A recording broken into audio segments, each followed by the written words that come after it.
یہ جو رحم مادر کے اندر جرثومہ حیات ہے اس نے بغیر حیوانی رفاقت کے ایولیوشن یعنی ارتقاء میں جتنے مراحل سٹیجز طے کیے، یہ جس شکل میں جو کچھ بنتا رہا ہے، آپ حیران ہوں گے کہ یہ اسی طرح سے رحم مادر کے اندر چند ماہ کے عرصے میں تمام سٹیجز کو عبور کرتا ہوا اس شکل یا پیکر میں آ جاتا ہے جس میں یہ باہر آتا ہے۔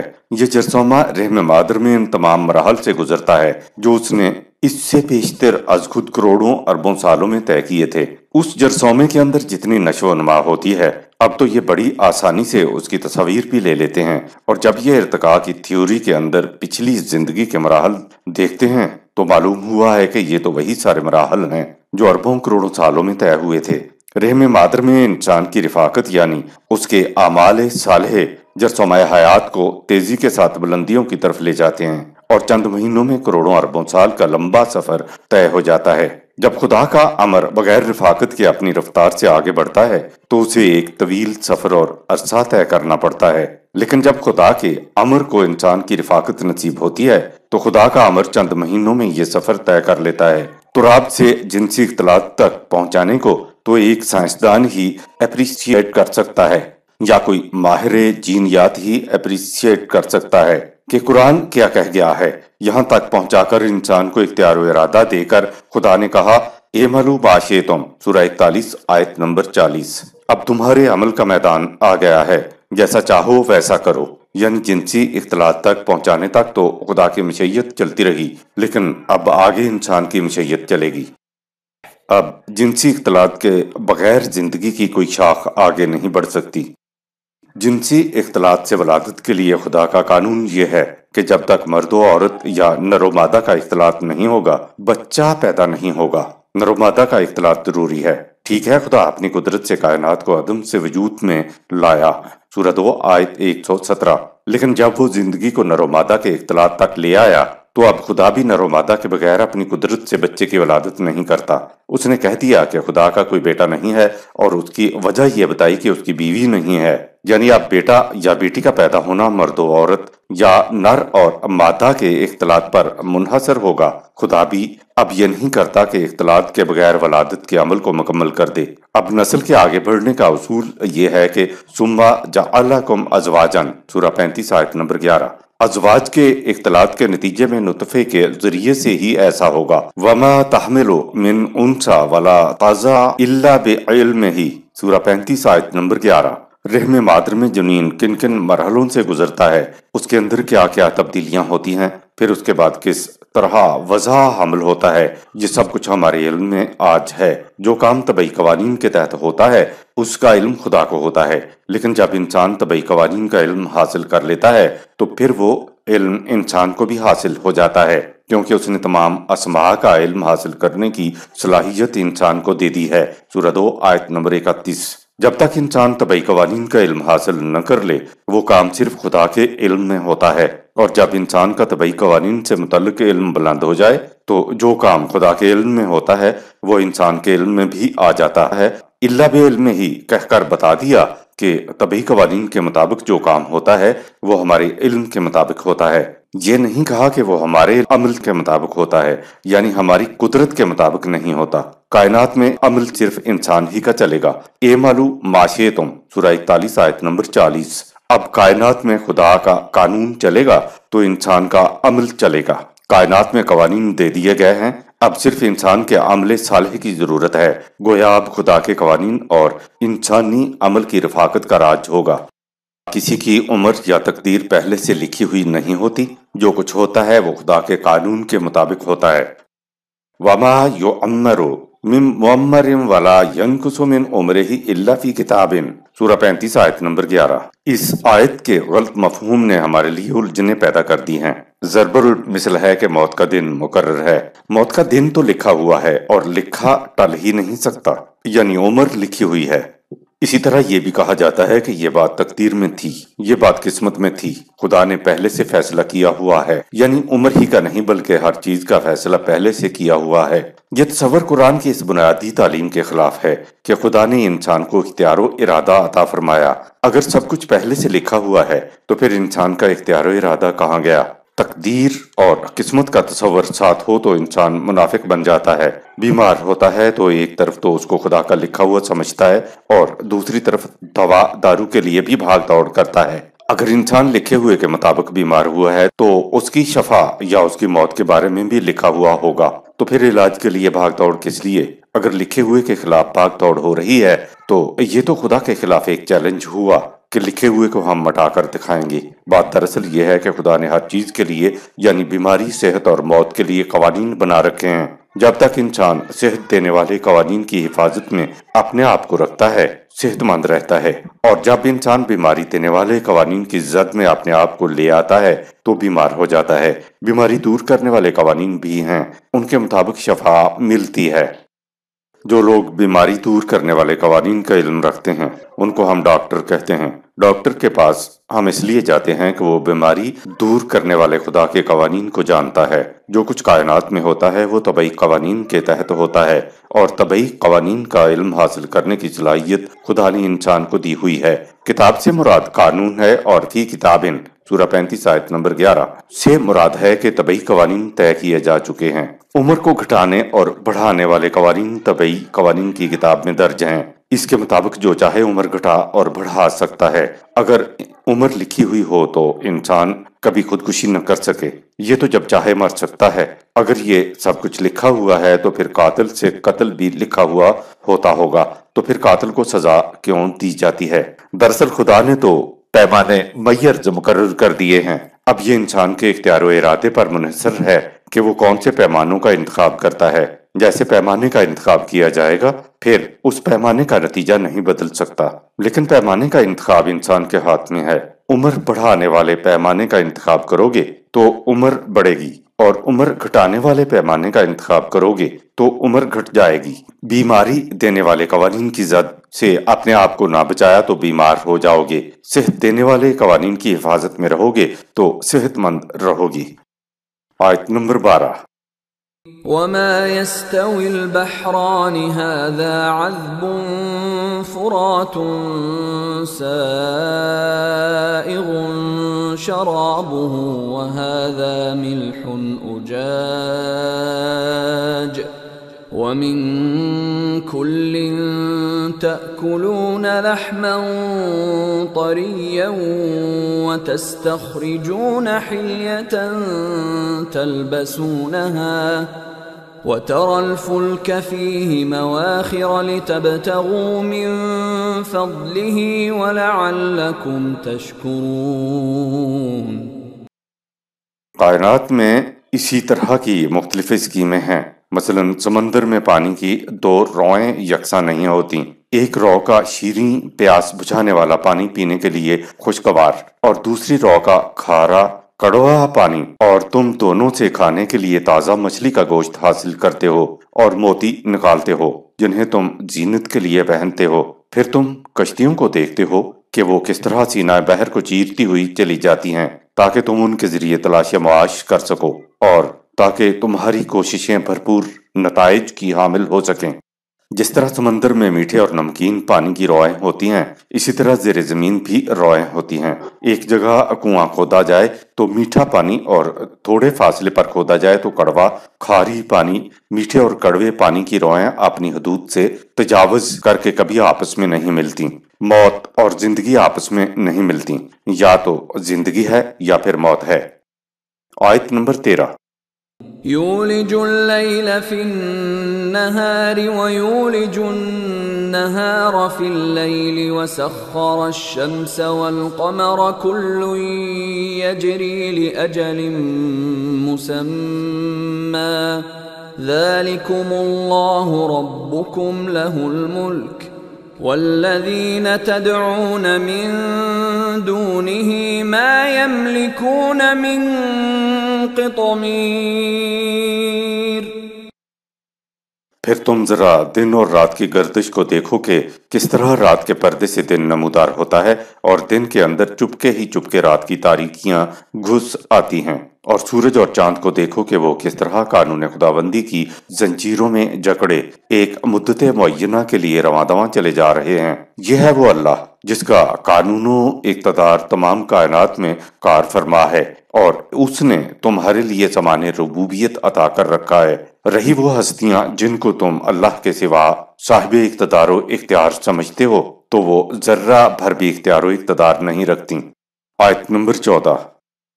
إن تدعوهم لا يسمعوا دعاءكم ولو سمعوا ما استجابوا لكم ويوم القيامة يكفرون بشرككم ولا ينبئك مثل خبير۔ اگر تم انہیں پتھر کے بتوں یا زمین میں دفن مردے پکارو گے تو وہ تمہاری پکار کو سن نہیں سکتے، اور اگر بفرض محال وہ سن بھی لیں تو وہ جواب نہیں دے سکتے۔ اور قیامت میں زندہ و مردہ بزرگ جنہیں خدائی میں شریک سمجھا گیا ہوگا وہ صاف کہہ دیں گے کہ انہوں نے کبھی نہیں کہا تھا کہ انہیں خدا کا شریک بنا لیا جائے۔ اے رسول، اس قسم کی باتیں تمہیں صرف خدا کی طرف سے بذریعہ وحی معلوم ہو سکتی تھیں، اس کے علاوہ اور کوئی ذریعہ ایسا نہیں جو تمہیں ایسی باتیں بتا سکتا۔ آیت نمبر 15۔ يا أيها الناس أنتم الفقراء إلى الله والله هو الغني الحميد۔ تم ان لوگوں سے کہہ دو کہ تم اپنی پرورش اور زندگی کے لیے ایک ایک سانس میں خدا کی مدد کے محتاج ہو۔ اس کا سلسلہ کائنات بلا کسی مدد کے بڑے حسن و خوبی کے ساتھ چلا جا رہا ہے اور ایسے نتائج مرتب کر رہا ہے کہ ہر غور و فکر کرنے والے کی زبان پر بے ساختہ زمزمہ تبریک و تحسین آ جائے۔ فقراؤ، یہ لفظ فقیر کی جمع ہے۔ درخت یا پودے کے ارد گرد ایک گول سا گڑھا بنا لیا جاتا ہے تاکہ اس میں پانی دیں تو وہ بہہ نہ جائے بلکہ اس میں ٹھہر جائے اور نیچے جڑوں تک پانی پہنچ جائے۔ اس گڑھے کو، اس کھالے کو فقر کہتے ہیں جو بہتی ندی کے تمام پانی کو روک نہیں لیتا بلکہ ضرورت بھر لے لیتا ہے۔ آیت نمبر 16۔ إن يشأ يذهبكم ويأت بخلق جديد۔ اس کی قوتوں اور تمہاری بے بسی کا تو یہ عالم ہے کہ اگر وہ چاہے تو تمہیں فنا کر دے اور تمہاری جگہ ایک نئی مخلوق پیدا کر دے جو تم سے بہتر ہو۔ اگر جگہ لینے والی مخلوق بہتر نہ ہو تو عبث کام کرنے کی خدا کو کیا ضرورت۔ آیت نمبر 17۔ وما ذلك على الله بعزيز۔ یہ بات اللہ کے لیے کچھ بھی مشکل نہیں ہے۔ آیت نمبر 18۔ ولا تزر وازرة وزر أخرى وإن تدع مثقلة إلى حملها لا يحمل منه شيء ولو كان ذا قربى إنما تنذر الذين يخشون ربهم بالغيب وأقاموا الصلاة ومن تزكى فإنما يتزكى لنفسه وإلى الله المصير۔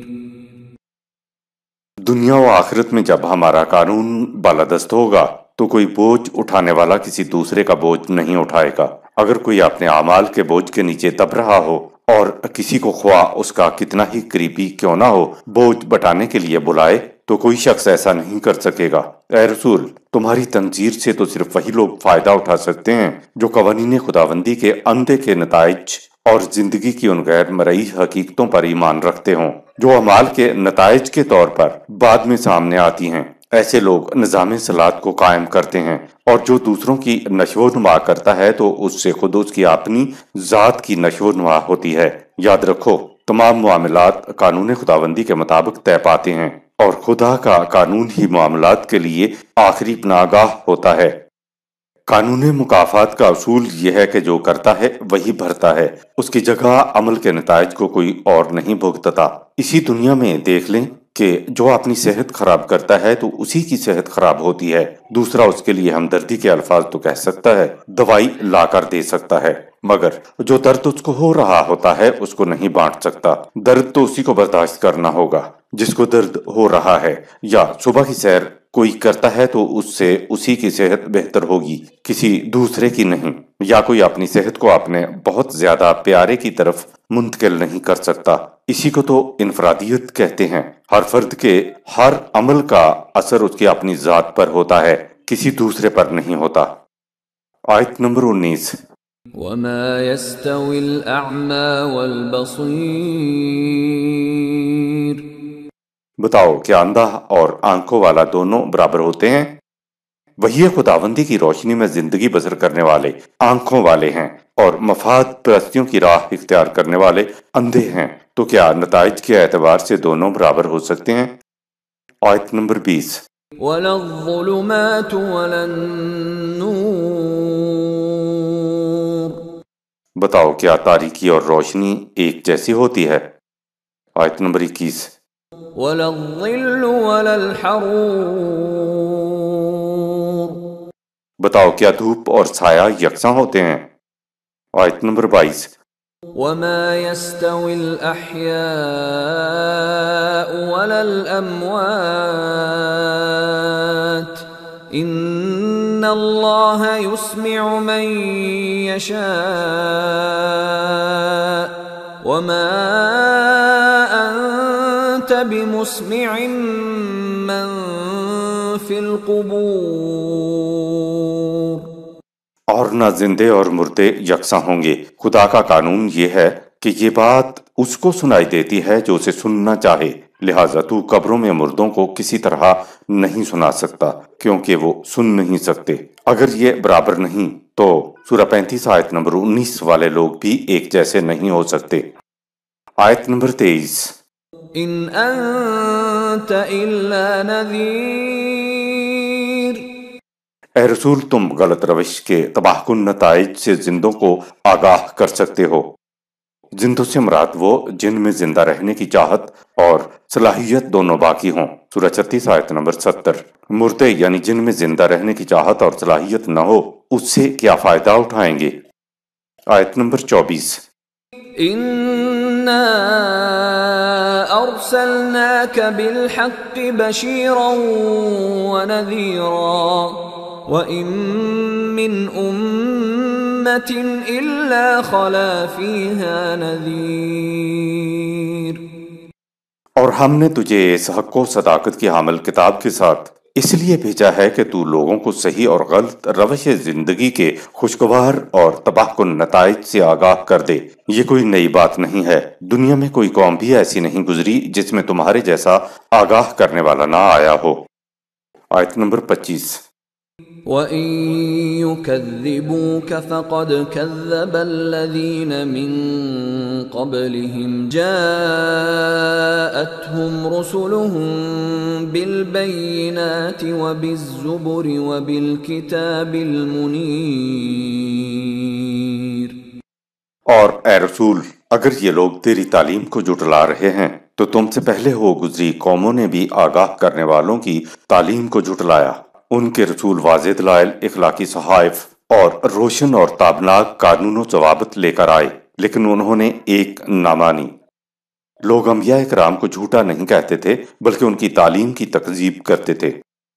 تمام انبیاء کرام مکارم اخلاق کے بلندیوں پر ہوتے تھے، اسی لیے نبوت ملنے سے قبل بھی وہ اپنے معاشرے میں صادق اور امین کہہ کر پکارے جاتے تھے۔ تو یہ بات نہیں کہ لوگ انبیاء کرام کو جھوٹا کہتے تھے، کہتے وہ یہ تھے کہ جو تعلیم تم پیش کر رہے ہو وہ غلط ہے۔ یہ جو تو کہہ رہا ہے کہ اس تعلیم کے مطابق زندگی بسر نہ کی تو تم تباہ ہو جاؤ گے، اور اس کے مطابق زندگی بسر کی تو تمہاری زندگی خوشگوار ہو جائے گی، تو تمہاری یہ بات غلط ہے۔ نہ تو تیری پیش کردہ تعلیم کے خلاف زندگی بسر کرنے سے تباہی آئے گی، اور نہ تیری پیش کردہ تعلیم کے مطابق زندگی بسر کرنے سے زندگی خوشگوار ہوگی۔ وہ تعلیم کا انکار نہیں کرتے تھے، کیونکہ انکار کرنے والا تو مکذب نہیں بلکہ کافر کہلاتا ہے۔ تکذیب کو ایک مثال سے سمجھیے، ایک شوگر کا مریض ہے، اسے کہا جائے کہ بھئی میٹھی چیزوں سے پرہیز کرو ورنہ تمہاری شوگر زیادہ ہو جائے گی اور پھر موت بھی واقع ہو سکتی ہے۔ مریض جواب میں کہتا ہے کہ تمہارا مشورہ جھوٹ پر مبنی ہے،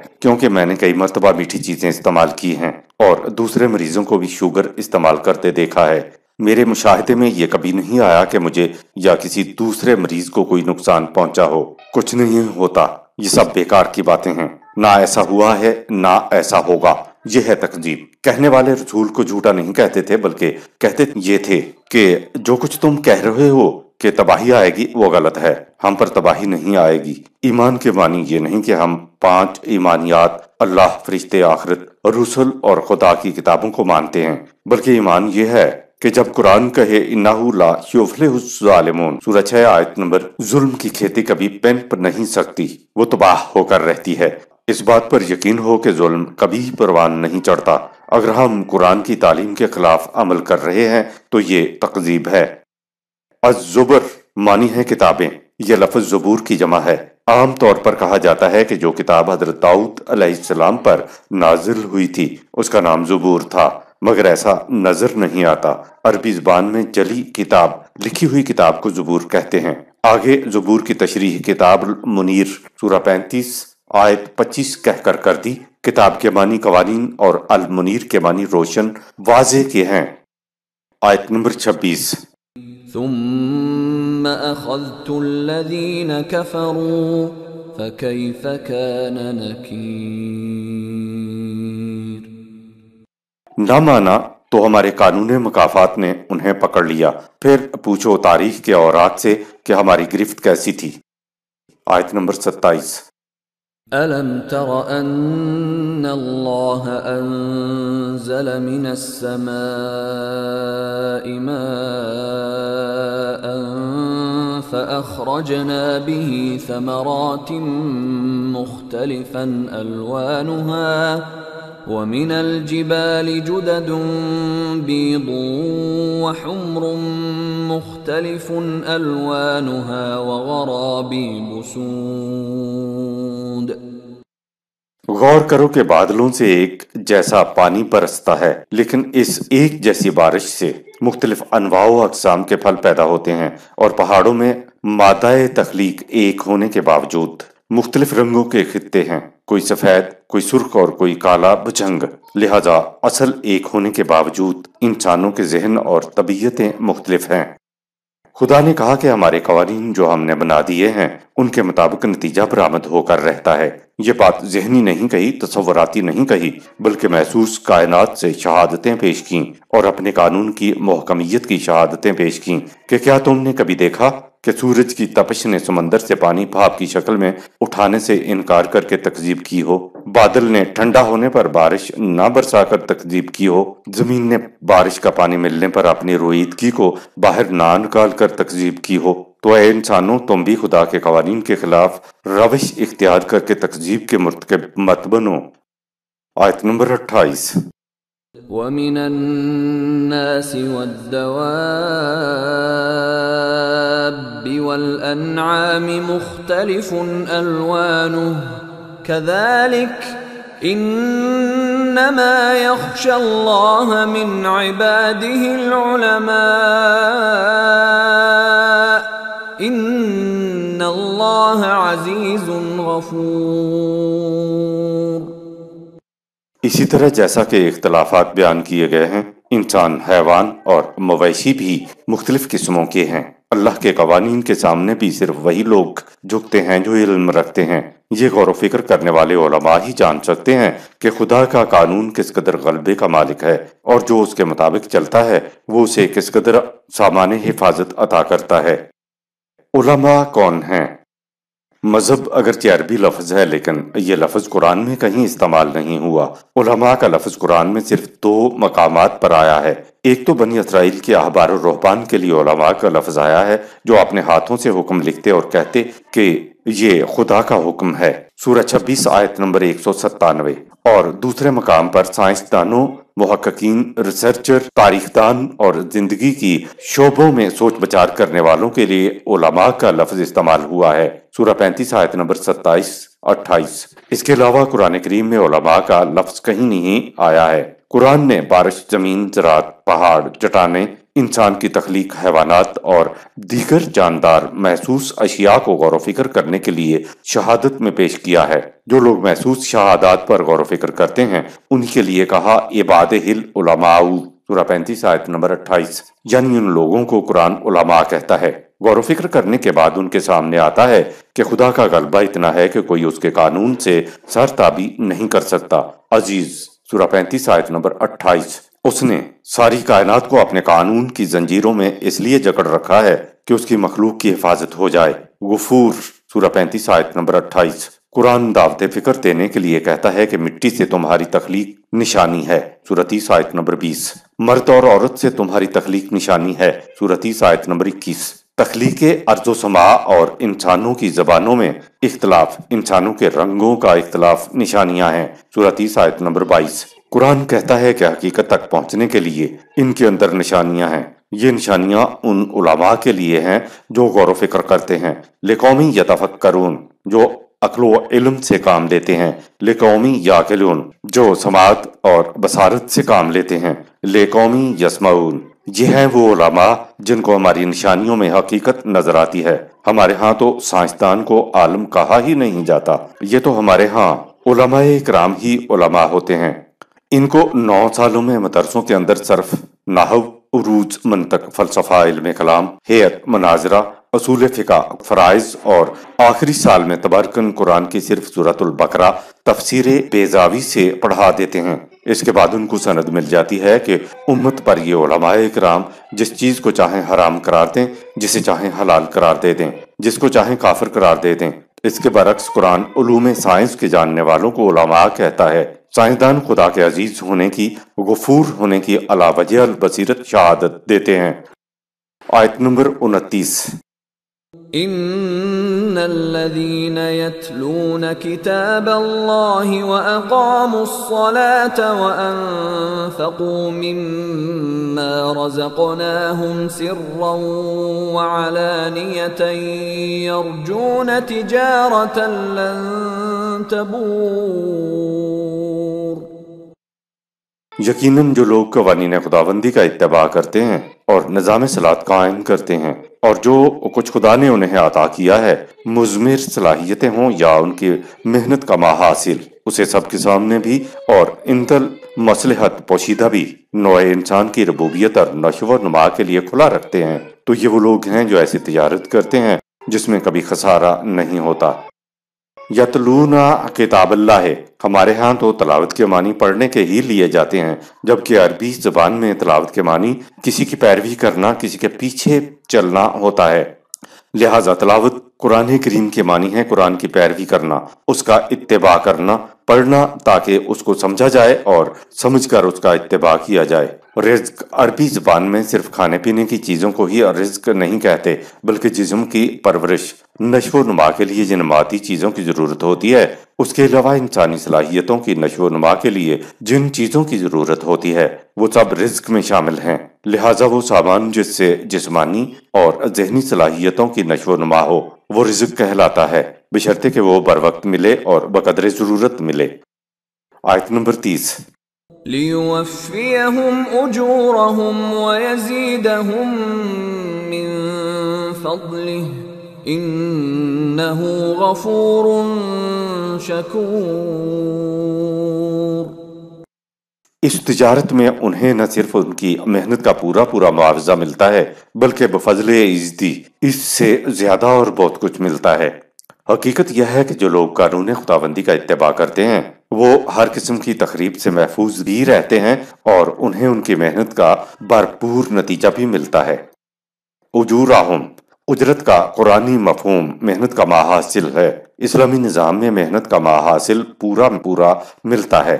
اگر محنت کے ماحاصل میں ضرورت پوری نہیں ہو رہی تو مزید دے دیا جاتا ہے۔ وَيَزِيدَهُم مِّن فَضْلِهِ، سورہ 35 آیت نمبر 30۔ آیت نمبر 31۔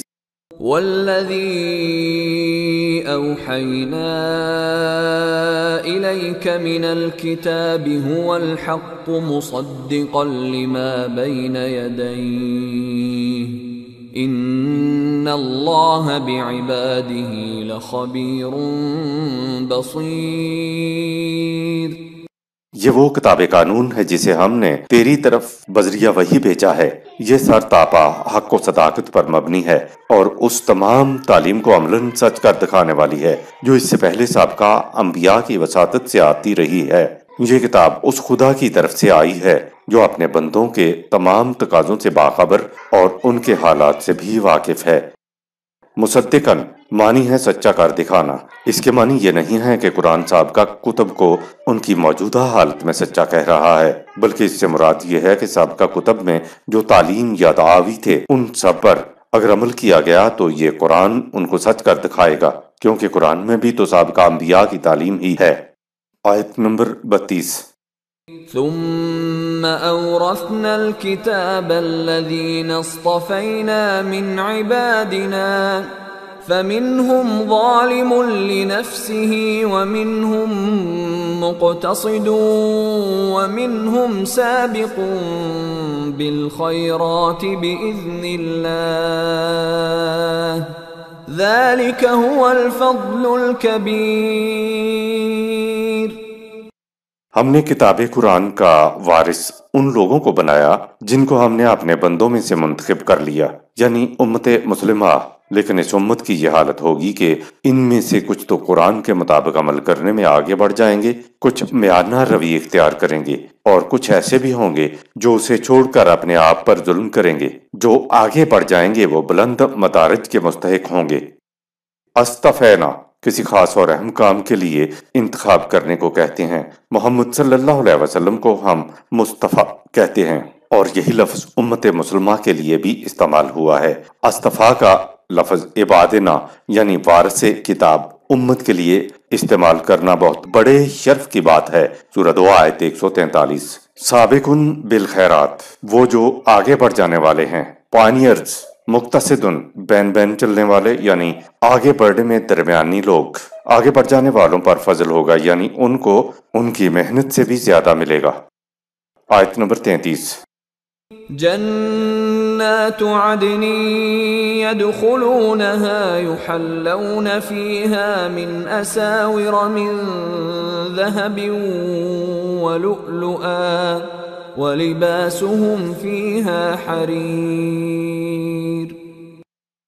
یہ امت ایک ایسا معاشرہ قائم کرے گی جس میں ان کے لیے خوشگواریاں اور سرداریاں ہوں گی، ایسی سرداریاں جن کے نشان سونے اور جواہرات کے کنگن اور حریر و اطلس کے ملبوسات ہوں گے۔ سورہ 22 آیت نمبر 23۔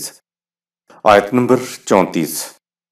وَقَالُوا الْحَمْدُ لِلَّهِ الَّذِي اذهب عنا الحزن ان ربنا لغفور شکور۔ وہ زندگی کی ان شادابیوں اور سرفرازیوں کو دیکھ کر والہانہ طور پر پکار اٹھیں گے کہ کس قدر درخور حمد و ستائش ہے خدا کا یہ نظام، جس نے ہماری تمام پریشانیوں اور افسردگیوں کو دور کر دیا ہے، اور ہم نے اپنی آنکھوں سے دیکھ لیا کہ یہ نظام تخریبی عناصر سے حفاظت کا سامان بھی اپنے اندر رکھتا ہے اور محنتوں کے بھرپور نتائج بھی عطا کرتا ہے۔ آیت نمبر 35۔ الذي أحلنا دار المقامة من فضله لا يمسنا فيها نصب ولا يمسنا فيها لغوب۔ یہ اس نظام کی برکات ہیں کہ ہمیں ایسا معاشرہ نصیب ہو گیا ہے جس میں نہ کوئی جگر پاش مشقت ہے اور نہ ذہنی کاوش اور نفسیاتی افسردگی۔ سورہ 20 آیت نمبر 118۔ دار المقامت من فضلہ، ٹھہرنے کے لیے ایسا مقام جو محفوظ بھی ہے اور شکور بھی ہے۔ خدا کے فضل سے ایسا مقام مل جانا بڑی ہی نعمت ہے۔ دار المقامت کی دو خصوصیات بتائیں، ایک تو اس میں نصب نہیں ہوگی، نصب کہتے ہیں جگر پاش مشقتوں کے بعد کچھ حاصل ہونا، یعنی ایسی مشقت جس سے کلیجہ شک ہو جائے، نہیں ہوگی۔ دوسری خصوصیت یہ بتائی کہ اس میں لغوب نہیں ہوگا، یعنی ذہنی نفسیاتی تکان نہیں ہوگی۔ قرآن نے کہا یہ ہے کہ دار المقامہ میں نہ تو سخت مشقت کرنے کا سامنا ہوگا اور نہ نفسیاتی افسردگی ہوگی۔ یہ کیفیت اس دنیا کے قرآنی معاشرے میں بھی ہوگی اور اخروی زندگی کی جنت میں بھی۔ آیت نمبر 36۔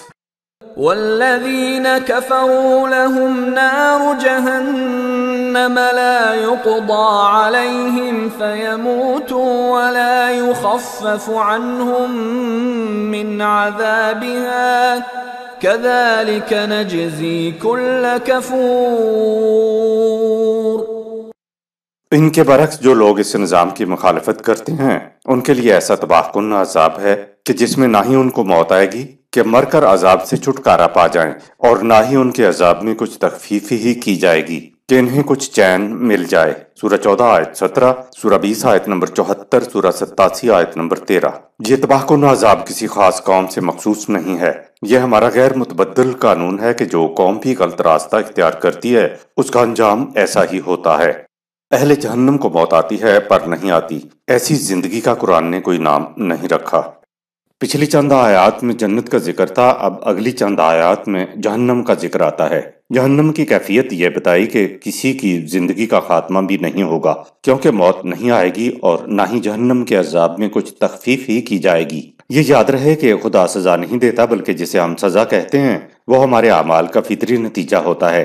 مثلاً اگر کسی نے سنکھیا کھا لیا ہے تو اس کا فطری نتیجہ موت ہے۔ اس فطری نتیجے کو قرآن جزا کہہ کر پکارتا ہے، کیونکہ غلط کام کا نتیجہ خدا کے قوانین کے مطابق برآمد ہوتا ہے، اس لیے یہ کہا جاتا ہے کہ خدا کی طرف سے تمہیں یہ نتیجہ بھگتنا پڑا۔ خدا کی طرف کے معنی ہوتے ہیں کہ یہ چیز اس کے قانون میں تھی، اس کا قانون تھا کہ سنکھیا کھانے سے ہلاکت ہوگی، آگ میں انگلی ڈالنے سے وہ جل جائے گی۔ قرآن کریم اخروی جہنم کا عذاب یا جنت کی خوشگواریوں کا ذکر کرتا ہے جس پر ہمارا ایمان ہے، لیکن ہم ان کو سمجھ نہیں سکتے کہ آخرت میں فی الواقعہ وہ کس نوعیت کی ہوں گی، ان کی کیفیت کیا ہوگی۔ ہم اپنے دنیاوی شعور کی سطح پر آخرت کی زندگی کے متعلق تصور بھی نہیں کر سکتے۔ خدا نے اخروی زندگی کو صرف مثالوں کے ذریعے بیان کیا ہے، لیکن یہ جنت اور جہنم تو اسی دنیا سے شروع ہو جاتا ہے۔ اس دنیا کے اندر جو عذاب کی، تفکرات کی، پریشانیوں کی، اضطرابی کیفیت کی، زک کے نفس کی زندگی ہے اسے آپ جہنم کی زندگی کہیں گے۔ قرآن کہتا ہے کہ ایک حد تو وہ ہے جہاں اصلاح ہو سکتی ہے، لیکن ایک حد وہ ہے جہاں سے واپسی نہیں ہو سکتی۔ مقام آتا ہے، یہ مہلت کا وقفہ ختم ہونے کے بعد مقام آتا ہے۔ ایسا مقام آ جانے پر غلط معاشرے میں زندگی تلخ ہو جاتی ہے۔ جب معاشرے میں اس قسم کی تکالیف اور مصائب ناقابل برداشت ہو جاتے ہیں تو انسان کہہ دیتا ہے کہ اس زندگی سے تو موت ہی بھلی، لیکن ایسے معاشرے میں موت بھی نہیں آتی۔ قرآن کہتا ہے کہ جو شخص وہاں مجرم بن کر جائے گا اس کے لیے جہنم کا وہ علم انگیز عذاب ہوگا جس میں انسان نہ تو زندہ ہی ہوگا اور نہ ہی مردہ ہوگا۔ سورہ 20 آیت نمبر 74، سورہ 87 آیت نمبر 13۔ انسانیت کی سطح کی زندگی تو شرف و مجد کی حامل زندگی ہوتی ہے، ورنہ سانس لینا تو زندگی نہیں ہے۔ ایک دوسرے مقام پر ہے کہ چاروں طرف سے موت آتی دکھائی دے گی لیکن وہ مرے گا نہیں۔ سورہ 14 آیت نمبر 17۔ طبعی موت تو ایک دفعہ آئی اور سارا معاملہ ختم ہو جاتا ہے، وہ کوئی عذاب نہیں ہوتا، لیکن جہاں جہنم کے معاشرے کی یہ کیفیت ہو کہ چاروں طرف سے موت آتی دکھائی دے لیکن مرتے بھی نہیں۔ غالب کا ایک شعر ہے، مرتے ہیں آرزو میں مرنے کی، موت آتی ہے پر نہیں آتی۔ ایسی زندگی نہ تو مسلسل زندگی ہے اور نہ مسلسل موت ہے۔ اس زندگی کا قرآن نے کوئی نام نہیں رکھا، کیونکہ یہ زندگی ہی نہیں ہے تو اس کا نام کیا ہوتا۔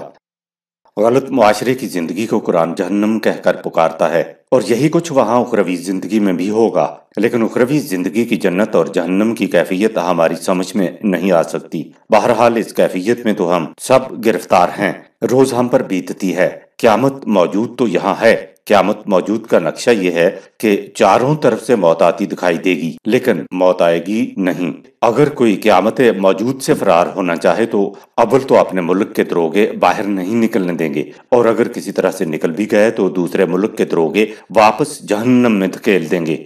آج تو کوئی ہجرت کرنا بھی چاہے تو وہ بھی ممکن نہیں رہا۔ جب خدا انسانوں کے بارے میں جنت و دوزخ کی کیفیت بیان کرتا ہے تو یہ نہیں کہ وہ جنت و دوزخ سے گزر چکا ہے، اس لیے اس کو تجربہ ہے، اور تجربے کی بنیاد پر وہ جنت اور دوزخ میں انسانوں کی کیفیت بیان کرتا ہے۔ ان کیفیات کو خدا اپنے علم کی بنا پر بیان کرتا ہے، کیونکہ وہ علیم بھی ہے اور خبیر بھی ہے۔ وہ تو ہر قسم کے انسانی جذبات سے پاک ہے۔ جذبہ شکر لوگوں کے اندر احترام پیدا کرتا ہے، جبکہ جذبہ کفور کا نتیجہ نفرت، حسد، تنگ نظری ہوتا ہے۔ کذالک نجزی کل کفور، سورہ 35 آیت نمبر 36۔ یہاں لفظ کفور کہا ہے، کافر نہیں کہا گیا ہے۔ کفور ناشکرے کو کہتے ہیں۔ کفر کے معنی ہے نعمائے خداوندی کو ڈھانپ کر رکھنا، چھپا کر رکھنا، ظاہر نہ ہونے دینا، جہاں ان کو پہنچانے کے لیے کہا تھا وہاں نہ پہنچانا، جتنا کچھ سمیٹا جا سکے سمیٹ کر اس کو دبا کر رکھ لینا۔ ایسا رویہ کلا کفور سورہ 35 آیت نمبر 36 ہے۔ شکر گزاری یہ ہے کہ جن کو نعمائے خداوندی ملی ہوئی ہیں وہ ان کو اس طرح ظاہر کریں کہ اس کے اندر سے وہ نعمتیں از خود ٹپک پڑیں، اور نا شکر گزاری یہ ہے کہ جس مقصد کے لیے نعمائے خداوندی دی گئی ہیں اس میں سے صرف نہ کیا جائے اور انہیں چھپا کر رکھا جائے، ڈھانپ کر رکھا جائے۔ کفور کو بہت سنگین جرم کہا گیا ہے۔ جب انسان اپنی محنت کے محاصل کو دوسروں کی ضرورت کے لیے کھلا رکھتا ہے تو اس میں اضطراب کی بجائے فراخ دلی کا جذبہ پیدا ہو جاتا ہے۔ اس کو قرآن نے یوں بیان کیا، لا نورید منکم جزاء ولا شکورا سورہ 76 آیت نمبر 9۔ دلوں میں اس قدر فراخی پیدا ہو جاتی ہے کہ پھر وہ نہ تو جزا کے اور نہ شکریہ کے مطمئن ہوتے ہیں۔ جب معاشرے کے افراد کو احساس ہو جائے کہ فلاں شخص نے فلاں کام ہمارے لیے کیا ہے، یہاں تک کہ اپنی محنت کے محاصل کو بھی دوسروں کی ضروریات کو پورا کرنے کے لیے کھلا رکھتا ہے، تو معاشرے کے دلوں میں ایسے شخص کے لیے احترام کا جذبہ پیدا ہوگا۔ اگر معاشرے کے افراد صرف اپنے لیے ہی سب کچھ کریں اور سمیٹ کر رکھ لیں تو پھر فراخ دلی کی بجائے نفرت، حسد، تنگ نظری کی شکایت معاشرے میں عام ہوگی۔ جس معاشرے میں ہر شخص دوسروں کا احترام اور ان کی ضروریات کو پورا کرنے میں لگا ہوا ہو تو معاشرے میں محبت و مودت کا جذبہ ابھر کر آئے گا۔ معاشرے کا ایسا ہونا انسان کی اپنی ذات کی نشو و نما کے لیے بڑی چیز ہے۔ جس معاشرے میں ہر فرد دوسرے سے شاکی ہو تو پھر نگاہ میں وسعت پیدا نہیں ہو سکتی۔ ایسے جہنم میں ایک اضطراب کی آگ چاروں طرف سے دلوں کو لپیٹے ہوئے ہوتی ہے۔ سورہ 104 آیات 6-7۔ آیت نمبر 37۔ وَهُمْ يَصْطَرِخُونَ فِيهَا رَبَّنَا أَخْرِجْنَا نَعْمَلْ صَالِحًا غَيْرَ الَّذِي كُنَّا نَعْمَلُ أَوَلَمْ نُعَمِّرْكُمْ مَا يَتَذَكَّرُ فِيهِ مَنْ تَذَكَّرَ وَجَاءَكُمُ النَّذِيرُ فَذُوقُوا فَمَا لِلظَّالِمِينَ مِن نَصِيرٍ۔ یہ وہاں تباہ کن عذاب میں چیخیں چلائیں گے اور کہیں گے کہ اے ہمارے پروردگار، تو ہمیں ایک بار یہاں سے نکال دے، پھر دیکھ ہم کس طرح اپنی سابقہ روش کے خلاف تیرے بتائے ہوئے طریقہ کے مطابق اچھے کام کرتے ہیں۔ ان سے کہا جائے گا کہ کیا تمہیں اتنی عمر نہیں دی گئی تھی کہ تم میں سے جو ہمارے قانون کے مطابق نصیحت حاصل کرنا چاہتا وہ اس کے لیے کافی ہوتی، اور پھر تمہارے پاس وہ رسول بھی آ گیا تھا جس کی تم نے ایک نہ مانی، سو اب تم اپنے اعمال کے نتائج بھگتو، اس لیے کہ ظلم کرنے والوں کا کوئی مددگار نہیں ہو سکتا۔ آیت نمبر 38۔ ان اللہ عالم غیب السماوات والارض انہ علیم بذات الصدور۔ یقیناً اللہ کائنات کی پستیوں اور بلندیوں میں چھپی ہوئی ہر بات کا علم رکھتا ہے، اسی طرح وہ انسانوں کے دل کی گہرائیوں میں پوشیدہ خیالات تک سے بھی واقف ہے۔ آیت نمبر 39۔ هو الذي جعلكم خلائف في الأرض فمن كفر فعليه كفره ولا يزيد الكافرين كفرهم عند ربهم إلا مقتا ولا يزيد الكافرين كفرهم إلا خسارا۔ وہ اپنے قانون مکافات کی روح سے ایک قوم کو دوسری قوم کا جان نشین بناتا ہے، سو جو قوم اس کے قوانین سے انکار کر کے اپنی خود ساختہ روش پر چل نکلتی ہے اسے اس کے تباہ کن نتائج بھگتنے پڑتے ہیں۔ یاد رکھو صحیح روش سے انکار کا نتیجہ اس کے سوا کچھ اور نہیں ہو سکتا کہ وہ قوم انعامات خداوندی سے محروم رہے، لہٰذا جوں جوں وہ قوم کفر کی روش میں آگے بڑھتی چلی جاتی ہے اس کے نقصانات میں اضافہ ہوتا چلا جاتا ہے۔ مقتن سورہ 35 آیت نمبر 39۔ عمومی ترجمہ کیا جاتا ہے معاذ اللہ کہ اس سے خدا کا بغض بڑھتا ہے، یہ صحیح نہیں ہے۔ خدا انسانوں کے تمام مذموم جذبات سے پاک ہے۔ انسان کی غلطی یہ ہے کہ وہ اپنے مذموم جذبات کو خدا کی طرف منسوب کر دیتا ہے۔ اس لفظ کا مطلب یہ ہے کہ تمہارے اعمال قوانین خداوندی سے ہم آہنگ نہیں ہیں، تو جس قدر تم غلط روش پر چلتے چلے جا رہے ہو قوانین خداوندی سے تمہاری دوری اتنی ہی بڑھتی چلی جا رہی ہے۔ یہ ہے اس لفظ کے معنی۔ خدا بغض، حسد اور انتقام کے جذبوں والا خدا نہیں، وہ تو رحمان و رحیم ہے۔ خدا کے قوانین سے انسان کی بڑھتی ہوئی دوری سے خود اس کا اپنا نقصان بڑھتا چلا جاتا ہے۔ وہ تو خدا ہے، اگر بغض، حسد اور انتقام کے جذبات کو کسی انسان کی طرف بھی منسوب کیا جائے تو اس کو اچھا انسان نہیں سمجھا جاتا۔ آیت نمبر 40۔ قل أرأيتم شركاءكم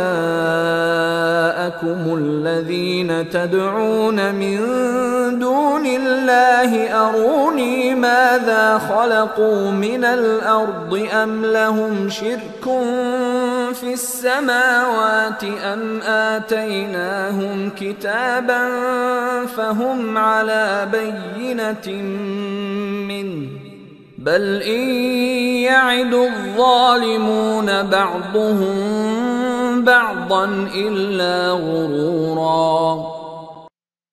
غلط روش لوگوں سے کہو کہ تم اقتدار خداوندی کے ساتھ جن دوسری ہستیوں کے اقتدار و اختیار کو شریک کرتے ہو، مجھے ذرا بتاؤ تو صحیح انہوں نے زمین میں کیا پیدا کیا ہے، یا آسمانوں میں وہ کون سا شعبہ ہے جس میں وہ خدا کے شریک کار ہیں، یا کیا ہم نے غلط روش لوگوں کی طرف کوئی ایسی کتاب بھیجی ہے جس میں یہ واضح لکھا ہوا پاتے ہیں کہ تم خدا کے ساتھ ان قوتوں کو شریک سمجھو؟ نہیں، ان باتوں میں سے کوئی بات بھی نہیں ہے، بلکہ بات یہ ہے کہ حقوق انسانیت میں کمی کرنے والے مفاد پرست لوگ خود بھی دھوکہ کھا رہے ہیں اور دوسروں کو بھی دھوکہ دے رہے ہیں۔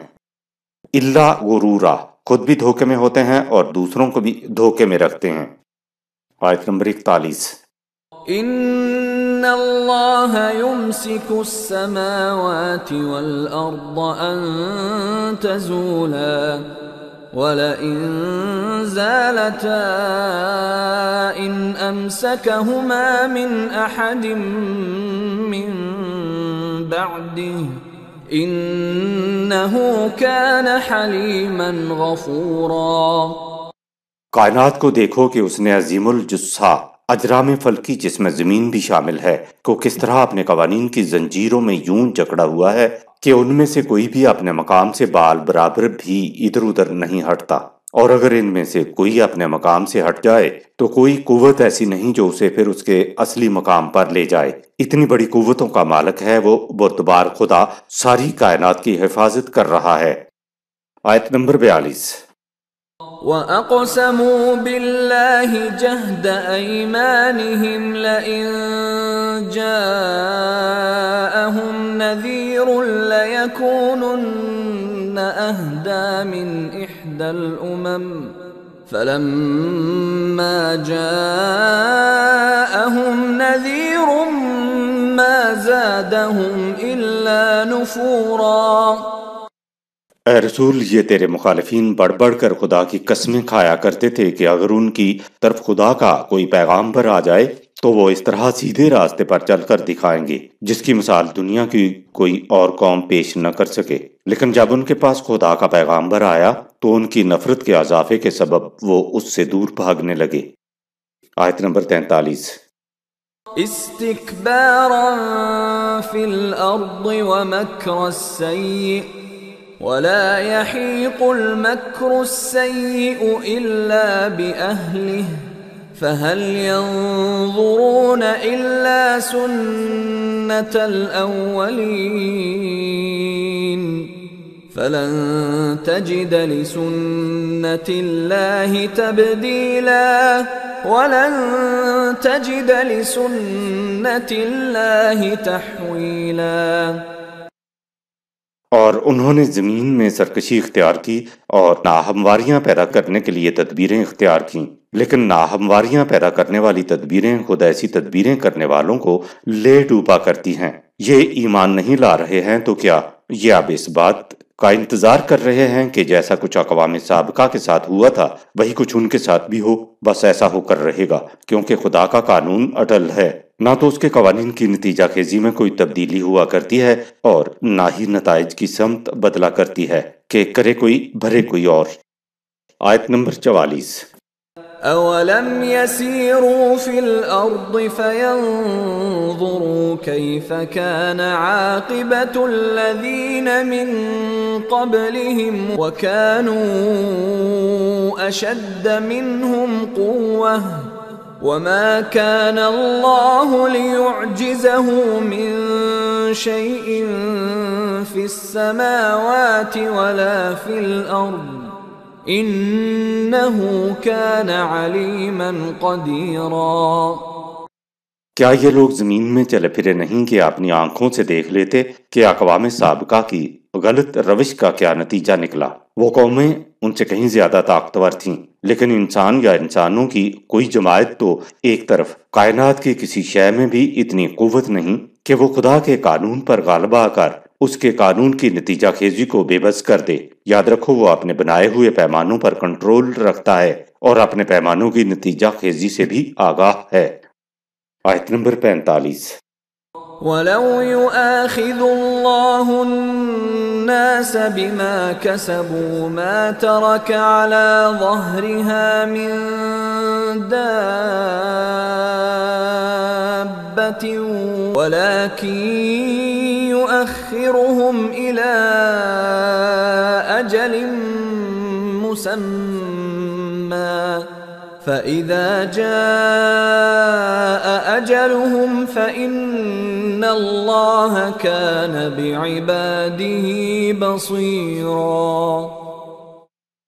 اور اگر اللہ لوگوں کو ان کے اعمال کی پاداش میں فوراً پکڑ لیتا تو زمین کی پشت پر مخالفین کا کوئی آدمی بھی باقی نہ رہتا، لیکن وہ ان کو اپنے قانون کے مطابق معین مدت کا وقفہ دیتا ہے۔ جب ان کی مہلت کا وقفہ پورا ہو جائے گا تو ان کی بھی گرفت ہو جائے گی۔ تاخیر سے یہ نہ سمجھ لینا کہ مخالفین کے جرائم خدا کی نظروں سے اوجھل ہو گئے ہیں، نہیں، وہ تو اپنے بندوں کے تمام اعمال پر نگاہ رکھتا ہے۔ صدق اللہ العظیم۔ یہاں سورہ فاطر اختتام پذیر ہوئی۔ شکریہ۔